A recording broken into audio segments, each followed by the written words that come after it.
Here is Plymouth Rock, a glacial boulder that is a marker of where the Pilgrims decided to stop and make their settlement after their original landing on Cape Cod, which they decided was an obviously terrible spot for a colony.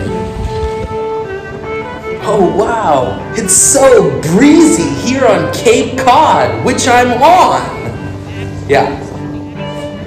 Did the Pilgrims really land at Plymouth Rock? No. No, for two reasons. First, landed on Cape Cod. And second, the place they landed at, which they did name Plymouth, at the time, there's no historical mention whatsoever of any rock. But in the town of Plymouth today, there is a rock called Plymouth Rock, and it's famous and has a pretty interesting history. We can go visit it today. It's under a granite canopy in front of Plymouth Harbor, and let's talk a little bit about that history. So the Mayflower Pilgrims founded the colony of Plymouth in December 1620. The first mention of a rock that we would think of as Plymouth Rock was 121 years later. And the rock that is on display now is that rock. It was being used as a boundary marker to show, what is in the town, what is outside of the town.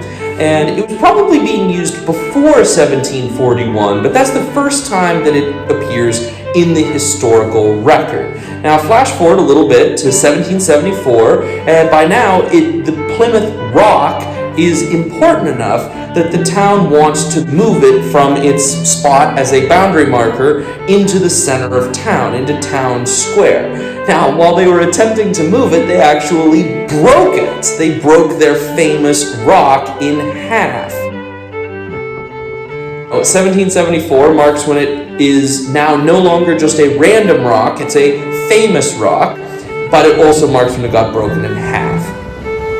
In 1880, they're going to rejoin the two pieces, and this is also when they're going to inscribe Plymouth 1620 onto it, and that's also when it's going to be put into its current home, where it's on display now. So when you go and visit Plymouth today and go look at the granite canopy and look at that rock that's sitting there in Plymouth Harbor, you're looking at a lot of history. You're looking at the time in 1880 when it was physically placed there and put back together and inscribed with that information. You're looking at 1774 when the people of Plymouth decided that this rock had special significance and they wanted to move it to the center of their town, but they broke it in half.